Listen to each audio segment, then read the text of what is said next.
tell you, the world needs your talents. Man, does it ever. The world needs a lot, and we need it from you. We really do. We need it from you young people. I mean, I'm not speaking for the rest of us up here, but I know I'm getting a little grayer. We need it from you, the young people, because remember this. So you got to get out there. You got to give it everything you got, whether it's your time, your talent, your prayers, or your treasures. Because remember this, you will never see a U-Haul behind a hearse. I'll say it again.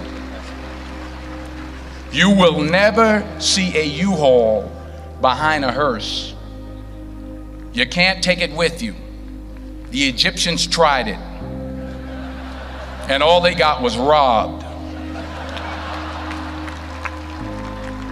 So the question is, what are you going to do with what you have? I'm not talking about how much you have.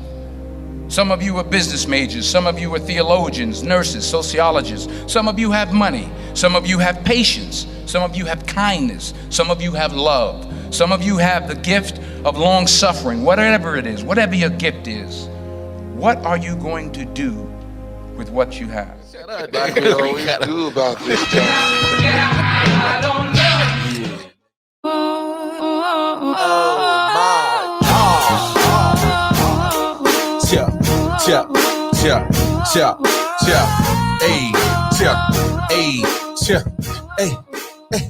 Hey, yo, what up, world? What's going on? It's your boy Wild Cartmar in the building. What up, though? Detroit Mail, my brother to the left of me, the man with the grand master plan of this whole IOW network.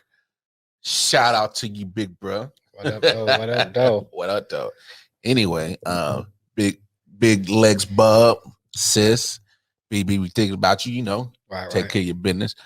But as you can see, it's the man show, and all the foolery has already begun. Yeah, this nigga Marvin tripping, man. Before we turned this stuff on, oh my god, this nigga was tripping. Yo, see, Mel is that that literally is the foolery of all situations, but then when the lights come on and the camera flip on, and you know that boy, he get the pointing and telling quicker than a damn first 48 motherfucker. Hey, hell, bro, you just did it. You said no. That Tom Fruity was happening. All I was doing co-sign. I was helping you get that car, nigga. Helping you buy the house. That's all. You know what I'm saying? I'm just co-signing, nigga. Oh my god. Anyway, man, as y'all can tell, like I said, the foolery has already begun. But we need to get the house cleaning. Got to get the house in order. So go on over to www.IoftenWonder.com. Hey, I kind of flipped it up. I went to more bass than soprano this time. I saw that. I got range. Go ahead with your range. Hey, I got range. Yeah, that's what I'm talking about. See, nigga. Anyway, this ain't the golf course. IOftenWonder19.com is where you go to find all the information of I Often Wonder podcast, right. IOW Sports, IOW Sports Late Night Al Edition, L. Jeffrey Moore, all right, R. Bob, Daddy Cook, Two Nuts, One Opinion. Everything IOW Network is there. It is. All right. So it comes with all the platforms we all on, and we pretty much on all of them. No excuses. All right. YouTube, Facebook, Instagram, Twitter, Spotify, Apple. You probably make up a whole song on all this stuff we on. Anyway, now that the house cleans out the way, we are in the midst of celebrating Black excellence, Black everything, Black history. Mama say, Mama Kusa. Mama say, Mama Kusa. Like a dungeon dragon. Don't look at me like that. Anyway. So with this nigga. You geeked up to that nigga? Of course I'm geeked up. When am I not? Anyway. I'm just trying to check. So, just 45. I'm past 45. I ain't even at full tilt right now, but I'm past 45. Sure, leaning.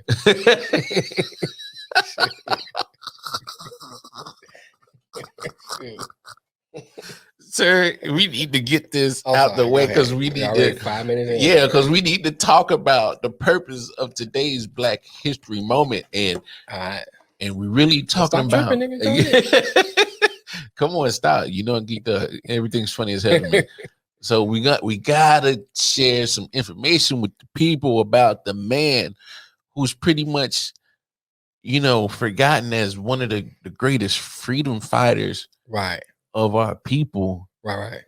We talking about John Horse. It's a John Horse. Juan Caballo. Right. Go for John. AKA Juan Caballo. AKA whatever you want to call him.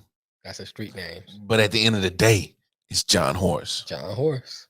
But break it down to these people who John Horse was, big brother.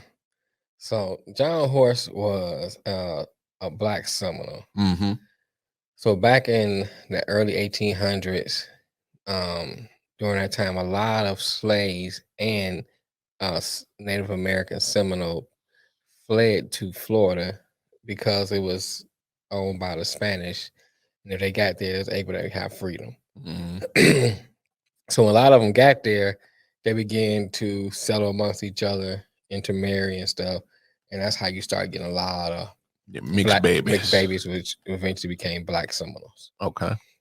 So over the course of a time, they settled in a colony and, with their freedom and stuff. So after the American Revolution, a lot of the people that was coming back didn't really feel safe with a lot of these armed ex-slaves and armed Native Americans. So they began to, experience a lot of different conflicts and things. One of the things about John Horse is that he was a freedom fighter that a lot of people often overlook. Mm-hmm. He led slave rebellions that a lot of people never really talk about. A lot of people say, the Nat Turner slave rebellion was the biggest slave rebellion, but actually the one with John Horse led was the biggest slave rebellion. Mm-hmm. So throughout that time, since the white settlers didn't like the armed Native Americans and the armed ex-slaves, from George Washington's administration to James Monroe, they considered Florida a problem.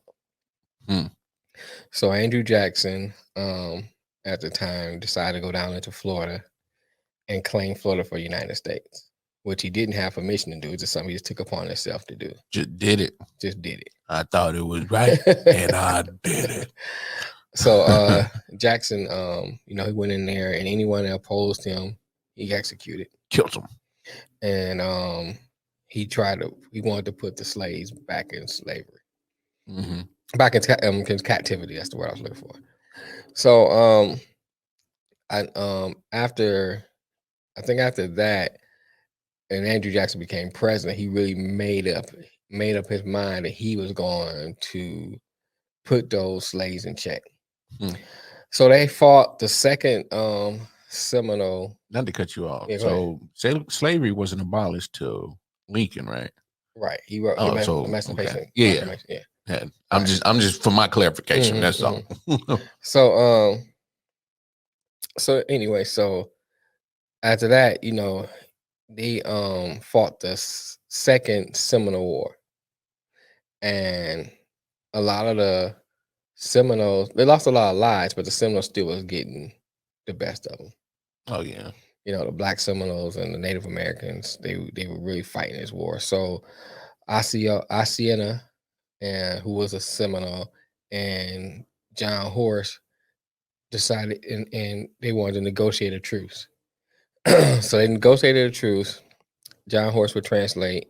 I think I said Hacienda. Oceana. It might be Oceana. Osceola. Thank you. Yeah. Osceola. It's like OSCEOLA. Yeah, I couldn't remember. I'm not looking at it. Yeah. Osceola. Yeah. They kind of try to negotiate a truce. So part of the truth is that John Horse wanted freedom for the slaves. Now, one thing I forgot to point out too is that when that war broke out, a lot of the slaves that was on plantation, over 385 slaves, ran away from the plantation to fight in the war. Mm. So that really shows you not only the desire that the slaves had to become free, but also the respect that they have for these Seminoles. Oh yeah. You know, because they felt such a kinship to them. Yeah. And part of my family is Seminole. And so, you got Indian in your family. Yeah. Seminole, and I forgot what Antoinette was. But that's another show. Y'all should watch that with my cousin Antoinette. Yeah, that was a good one. Right. And so with that, you had over 385 runaway slaves that fought in this war too. Mm-hmm. But the one thing I wanted to point out too is that the one thing that Andrew Jackson said that might sound familiar is that when he went and took over Florida, he said, we need to clean up Florida for the people to come down here. And what does that sound like? Gentrification. Gentrification. It's funny how history repeats itself. Right. It's funny how history repeats itself. So even like then, gentrification was going on. You know what I'm saying? Well, damn. They came in and gentrified Florida. So motherfuckers took it back though. Oh yeah. His niggas all in that bitch. They all over there. They dreaded so it so after they negotiated the peace treaty, truce rather. Yeah. They marched from Florida over to Indian Territory, which is modern day Oklahoma, which we know as the Trail of Tears. Yeah. And so that was telling a lot of people that there was a lot of Black people that was part of the Trail of Tears. Mm-hmm. That has been not talked about throughout history because people don't realize that Seminoles, Native American, were Black Seminoles. Yeah. So they get to Oklahoma, and by this time, they settled down Oklahoma. Then in 1848, so the first initial, I think it was 1835 when they left Florida up into Oklahoma. That by 1848, the Attorney General decided that the United States didn't have authority to give them their freedom. So it pretty much took their freedom back. They took their freedom back. Mm. It's not just like how the United States do now.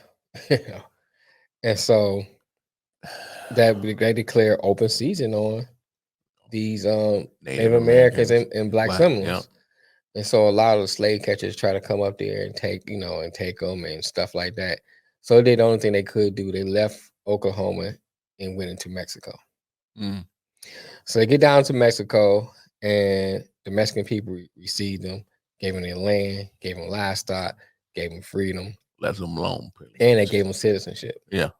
So you're looking at now, he has technically dual citizenship. Mm. I mean, he really wasn't considered a citizen in the United States, but technically he had dual citizenship. He's a citizen of Mexico and a citizen of the United States. Huh. So you go from there, and when the slave catcher would come across, leave out the Republic of Texas, go into Mexico, not only they got resistance from the Black Seminoles, they had the full force of the Mexican army, because the Mexican army backed them. Hmm. John Horse became a general in the army, and he fought along in the Mexican War. He led troops in the Mexican army. And so you see a lot of things that John Horse did, throughout history as a freedom fighter. And he fought not only for his Native American heritage, he also fought for Mexican people too. Mm. And so you see, and if you really think about it, there's a relationship there between Mexicans and Africans. If you look at during the slave trade, when they went down into Mexico, and one of the Catholic priests they had Native Americans down there, doing the work, and he said, okay, they not lasting, go get them Africans and bring them down here. So that reminds me of how you see a lot of these throughout history, because the Pope out of Portugal, you know, declared that they can go down into Africa and take some of that land. Land that even belonged to him. He gave them permission to go down into Africa. That's like somebody coming to your crib and say, and they say, hey man, a man right here, he gonna get that microwave. A man right here gonna get that TV. You know what I'm saying? Giving people permission to get your stuff. Peace be with me. Well, but see, you got to think about it like this. A lot of people pieces made of steel. A lot of people don't realize that African countries, by that time, still was a agrarian society. They was into agriculture, and then so when Europe and other countries was going into an industrial type culture, they just started to develop firearms and stuff like that. Yeah, Africans wasn't doing that. They still was an agrarian society. So that's why it's so easy for them to come down there and take over, because they had weapons. And then African people in general were accepting people. Hey, come in, hospitality and all that kind of stuff. They show hospitality and things of that nature. So it's easier for them to come down. And I think it was King Leo, and I may be getting it wrong. Leopold, I mean, that went down there and he converted one of the. I want to say it was. I used to know it, but it's skipping my mind. But one of the African kings, and whoever hears this, they can kind of write in the comments, because it's a Masamuka. That might make it's escaping my mind. But I think that's what it is. But anyway, he went down there, converted them over to Christianity. Yeah. Told him about Christianity. I want to say it's Masamuka, and he was really believing in Christianity. Now, side note, and this is a generalization, but for the most part, if you notice throughout history, most people of color, Black people, brown people, when they embrace religion, they really embrace the spirituality and really take on things of religion. Most white European people in general is more of a political thing for them when it comes to religion. I never looked at it that way. You know what I'm saying? And so when Masamuka received this, and I may be wrong, so if I'm wrong about the name, somebody can correct me. But I think it was Masamuka. But anyway, accepted Christianity, he believed that they were his brothers. And so, they was down there trying to get that rubber out of I think it was the Congo, out of the Congo. And eventually they turned on them and enslaved them, enslaved the people of the Congo. And you could see they had that going on up into Patrice Lumumba, who fought for the freedom of the Congo. So you can see those connections. And so, throughout history where this thing hasn't changed.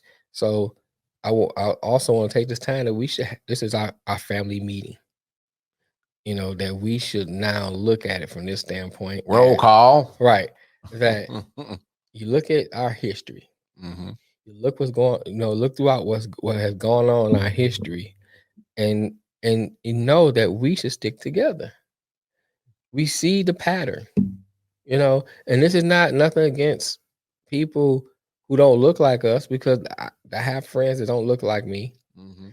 So it's not against them, but for us who are the ones being oppressed, we need to come together and band together and do things for ourselves. Stop falling for the banana in the tailpipe. We keep falling for the banana in the tailpipe. Yeah. All the time. You look at, and I brought this up before, you look at gentrification. Now, why is it that we can live in a hood 20, 30 years? We got to have bars on our windows. We got to look over our shoulder. We walk into the store because we being harassed by people who look like us. It's a different setting Then when they gentrify. and then when other people who don't look like us, who may build a row of houses in your neighborhood, which was the hood, Mm-hmm. they're not putting bars on their windows. They walking their dogs, and y'all don't mess with them. You know, why is that? Why you find it easier in your mind to mess with people who look like you than it is the people who don't look like you? And I'm not advocating that you should mess with them people. Also, I'm making a point is that if you quote unquote, you know, gangster, hard, and all this stuff, why you only gangster with the people that look like you? You know, I actually might have an answer for that. Do tell. I mean, if you really think about it, most of those gangster dudes fear police. Right. Okay. And most police are white. Okay. And most people, they get that notion that, you know, if I make an offense on a white person, it's almost like the punishment is almost like it was in slavery times. Like it's overkill sometimes. Okay. But I mean, but is that a mental? No, I think it's a mental, but at the same time, it's, you know, usually crime is relative in proximity. Right. And I mean, that's true. Yeah. But that's not the argument I'm making. No. I understand what you're saying. Yeah. I understand what you're saying. But my argument is this. First, I want to reiterate. Yeah. I am not advocating that people who don't look like us, who move our neighborhood, should be attacked. I am not advocating that. At all. You know, you have to keep reiterating that because somebody take a little snippet of what I said and try to flip it out. Out of context. Because that's not male. Everybody, that's not male. But what I'm saying is, he may be a fool, but he's no evil person. Right. That's not what. But what I'm saying is, you know, I got family all over the country. Same here. So I've been in a lot of different cities, a lot of different hoods. Yeah. And I see the same thing. Gentrification, where I've talked to people, hey man, they gentrifying this neighborhood, I gentrify this neighborhood, that neighborhood, and you seeing it. And as I drive through the neighborhoods, I see people don't look like us. Yeah, they walking their dogs. They sit in front of the cafes sipping on coffee. You know, where that same neighborhood, they might sleep. You know with the door unlocked. You know, right? You know what I'm saying? But that same neighborhood back in the day, you know what I'm saying? We better can go to the corner store. Wasn't doing none of that. Couldn't do that. Walking to the corner store, it was an adventure. You walk your dog, it was a pit bull on a chain and a 9 on your hip. You know what I'm saying? No. I mean, that's how it was. You know what I'm saying? So my thing is, why when someone different moves in your neighborhood, all of a sudden you flip the script? If you really, that's what you're about. That's what you're about. It shouldn't matter who moves into your neighborhood. So my point is that if you can show self-control there, you should be able to show even greater self-control with people who look like you.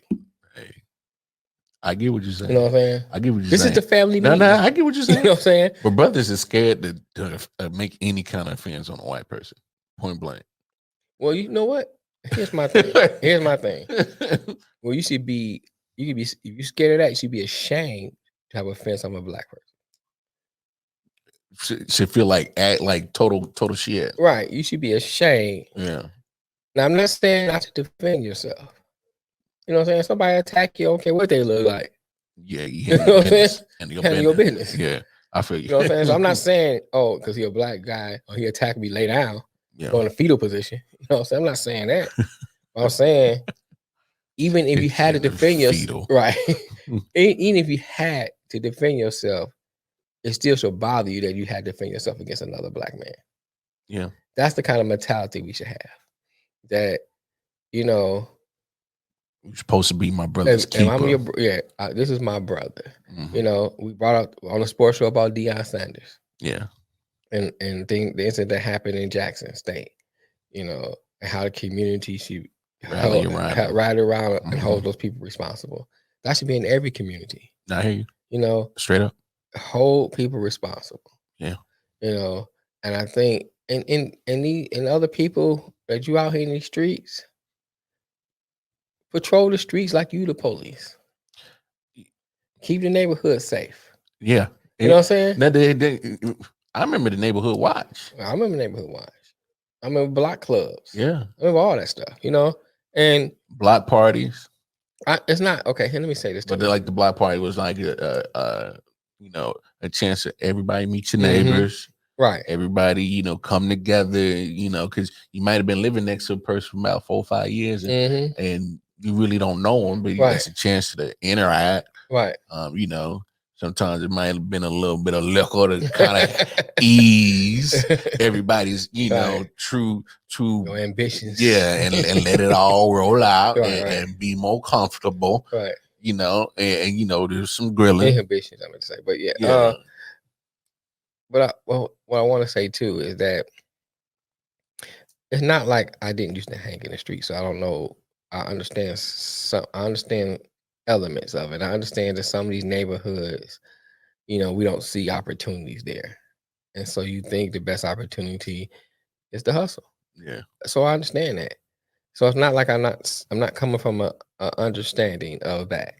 However, let's create our own opportunities besides that way. That same hustle that you're doing, you think about, and I've said this before. Well, first of all, hustling has an expiration date on it. Right.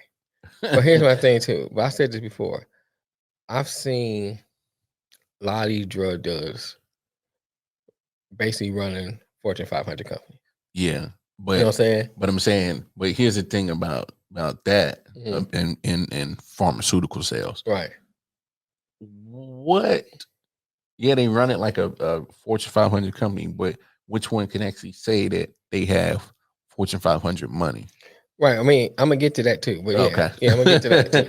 So my thing is that structure. Okay. Okay. Yeah. That structure that you have within your organization. Take that, apply that to a business that is legal. Yeah. Right. It's really the same concept. Same concept. And then instead of like looking low at overhead, high profit. Right. Instead of looking at other people come to your neighborhood buying, you buy the house. Yeah. You buy the corner store. You buy a grocery store. Buy the block back. Buy the block back. You know what I'm saying? Because let me say this before you say your point. Yeah. I remember and people from Detroit will know what I'm talking about. You can go on 6 Mile. Right. You can go on 6 Mile in Lindsay. Yeah. From 6 Mile in Lindsay to Outer Drive, you might have 3 houses, empty, abandoned house, abandoned, or burned down house. Yeah. Throughout the neighborhood. And I don't want to say start knocking down some of them houses. My point is that now imagine if you go in there and you put up houses and you put up, property there. Not only are you revitalizing your neighborhood, creating jobs. You creating jobs. Yeah. You generating wealth because you're a property owner, a multi-property owner. So if you think more like that, get in the neighborhoods, talk to people, you know what I'm saying, and get to know people so people get to know you. And I think that right there, if people see you coming in the neighborhood buying a property, right, they just see you as a man who got out the car, you talk and get back in the car. But if you get out the car, you start to get to know who you are. It's no longer the man in that black car. This is John. This is Paul. This is Greg. You know what I'm saying? I know this guy. He's trying to do good things in the neighborhood. And you do things. You think about the churches. People know the churches, the ones that do stuff because they in there passing out stuff. They have backpack rallies. They have food drives. They have all this stuff. Basically back in the day when they really used to do that kind of stuff. Heavy. So people knew the preacher. People knew some of the members of the church because they was in the neighborhoods doing things. They was in the community doing things, especially like in communities like Detroit, Chicago, and places like that. They're heavy in community organizing. Oh, yeah. They know the board members. The board members know them. So I think going back to that model, there was plenty of politics and bills that got passed in the city of Kansas City because a councilman knew a preacher. Right. I mean, you know what I'm saying? And so you use your influence to come together. Yeah. And let's take I hate to use that word because it sounds like I'm talking about doing something to other people, but let's take back our city. Let's take back our towns. Let's take back our neighborhoods. You know what I'm saying? Well, And and I add this caveat, and I'm gonna let you say what you gotta say. Yeah, but I'm no. gonna add this caveat.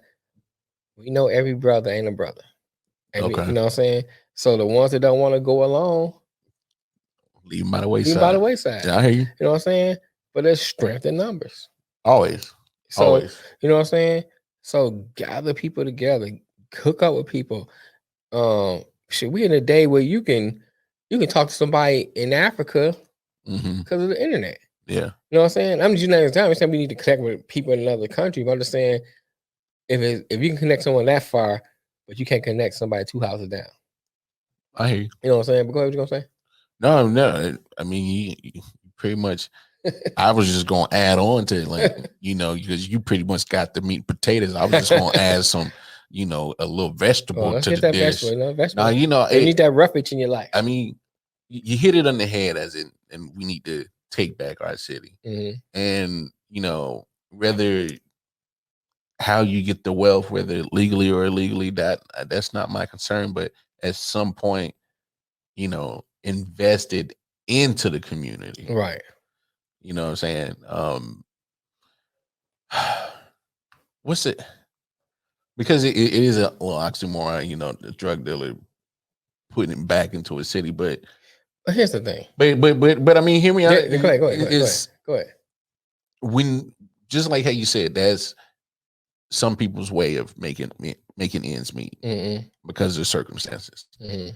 And so if they are able to you know, gain some kind of wealth and actually, instead of sitting around, you know, flashing and balling, you know, with the newest whip and the still parked in a dope house, right, and still in the neighborhood, right, and they got all the TVs and electronics, you know, to me, I'd rather have them, you know, invest in like a boys and girls club, you know, help the school board keep the damn knobs working, right, and books in the school. You know what I'm saying? I guess if you call him being a Robin Hood, you know what I'm saying? Modern day Robin Hood. Not that platform though. I'm just saying, like, right.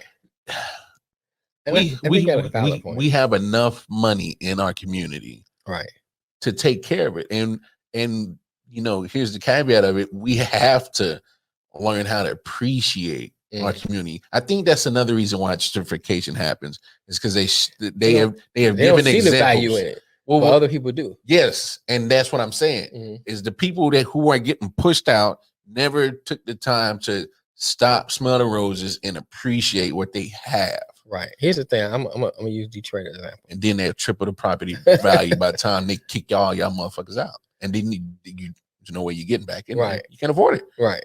Growing up as a kid, you know, during the crack era and all that stuff, and the neighborhoods were bad.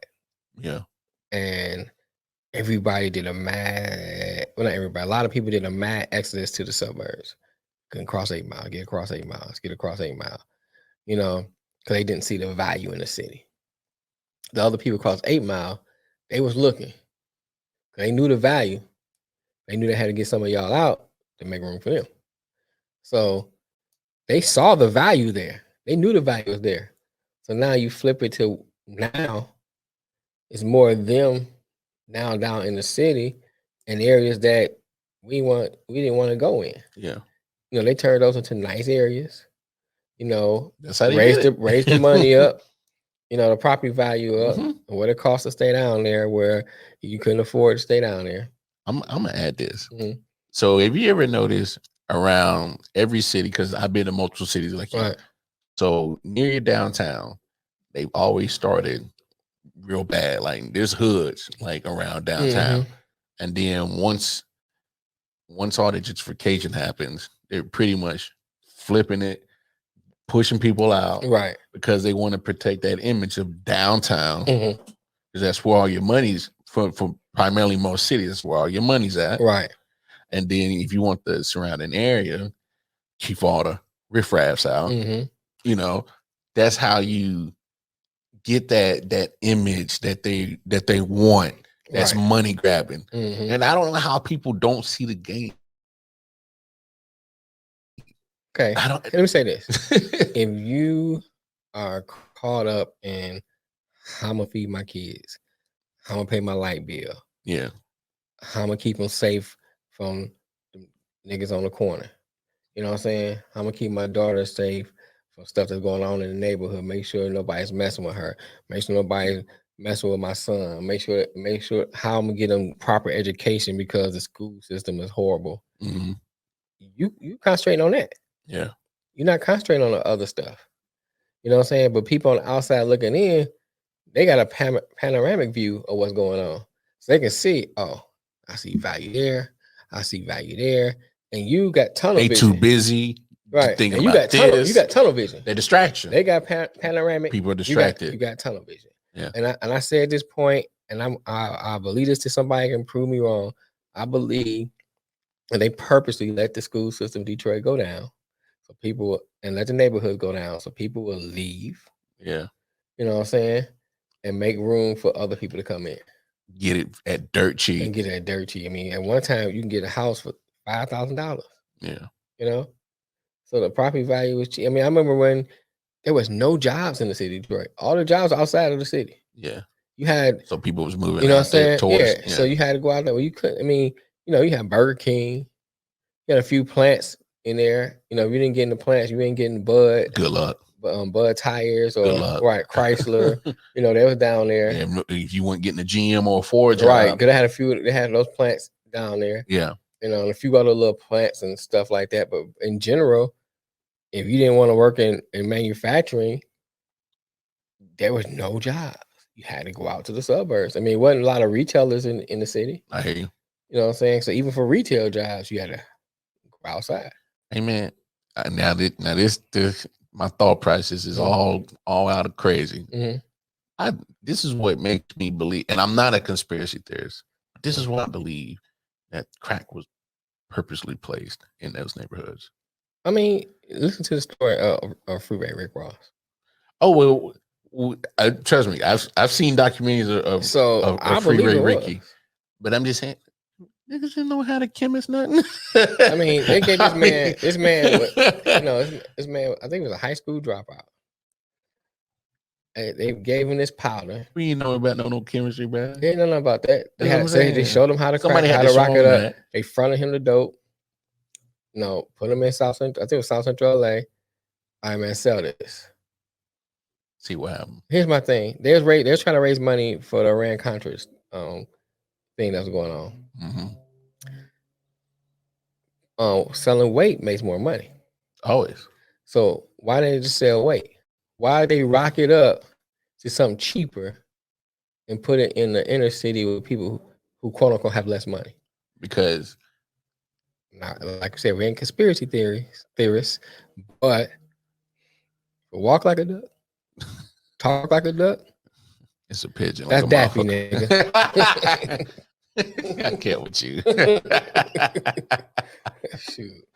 But no, I mean, this all ties into what we're talking about with John Horse today. You know, he was trying to put his people on, right? And despite the many challenges and things he had to face, and it's pretty much it mirrors a lot of stuff that we got to deal with today. And we need to be John Horses. Yeah. And I think that ties it in well. We need to be John Horses today. We need to be willing to fight for our freedom, and we'll fight from whatever capacity you can. You know, everyone is not street soldiers. You know, so I'm not saying if you're not a street soldier, don't get in the streets and try to fight as a street soldier. But you may be good at other things that you can help fight. Use your platform. Hey, I'm the cook and the sniper. Hey. There you go. There you go. Sniping. People need to eat. Oh, you hungry? Hold on, let me cap ahead real quick. But no, seriously though. I mean, so that's what we need to look at. Yeah. You know, play your role, play your part. I mean, think about this. Everybody that enlisted in the army, they was trained as soldiers, but they all didn't go on the battlefield. You still have people that stayed at the barracks and cook. Yeah. You still have medical Medics, people. yeah. You know what I'm saying? You still have people that worked in administration. You got people that worked in different things. Automotive.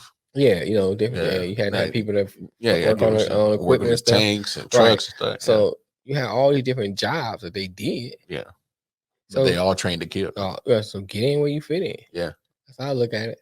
You know, and my last point before we wrap it up, going back to I was saying about how I talked about the Mexican and African connection, and I want to say to Edgar, if you ever listen to this, I remember we had a discussion about black people being in Mexico. There were black people in Mexico. John Horse proved that. 2, you so you're so petty. And 2, that show you we always had this connection, but why are brown and black people beefing? Always had a connection. So what we beefing for? I ain't never had no problems with my you know. I ain't talking about you and I. With my Latino people. Right, understand, but you be hearing about people. You know, beefs between brown people and black especially people. like down in LA. Right. But I think that's all media portrayed. Maybe. But I'm not saying it's not far-fetched. Mm-hmm. But I'm saying it's more media related driven. Right, because it should be no beef. Well, because think about it. You don't think they know about the same information? We just spit it out. They do. They got to. So you know, it's better to keep them separate than have them together. Right. Come on now. that's the real name of the game. There's more melanated people on this earth than it is non-melanated people. Yeah. I think that's all I'm saying. That's all I'm saying. There's less police. Wake up, people. There's less police officers than there is people who live in the city. We choose to go to be law-abiding citizens, and that's why that's why they're able to handle the few that decides to break the law. But if everyone decides to rise up, they be in trouble. You're talking another conversation, bro. You know what I'm saying? Once again, let me say this. Yeah. This advocating. He not advocating. That we rise up and start killing police officers. No, that's not what he said. That's not all I'm saying. No. I know how people will take this. Yes. Please don't fuck up the words. If you rise up to do anything, rise up to come together and let's do something great for our people. If you want to rise up, since this is Black History Month. Just human society, bro. Just raise up. Yeah. But we can't help nobody. We can't help ourselves. No. You're right.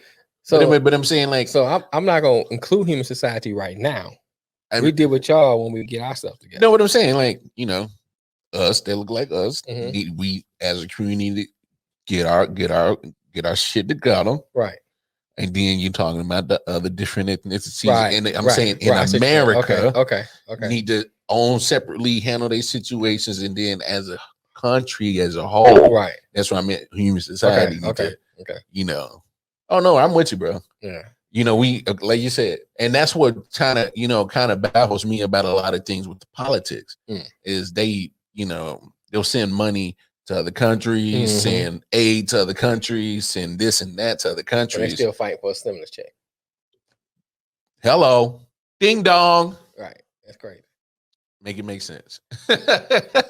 Well, we get ready to sign off. Yeah, we're gonna sign off because we can go home. We're gonna have a quick family meeting and just talk. Family meeting adjourned, y'all. Y'all go ahead, go get to the mac and cheese. Feel free to drop a comment. Yeah, we can get the conversation going. Yeah, our non-melanated people, you want to add your 2 cents to it. Hey, but make sure your 2 cents ain't fraudulent. Make sure your 2 cents has been certified. I welcome it. I welcome this discussion because it's good to have this discussion, a frank, discussion because of adults, right? Because you see throughout history that it keeps repeating itself. Yeah. So somewhere we need to break the cycle. Wow. That's it. And that's it. And on that note, it's IOW Network. It's the Eye Off the Wonder podcast. Right. Well, come on. Detroit Mail, the man with the grand master plan of the IOW Network. Right. And we are out. First.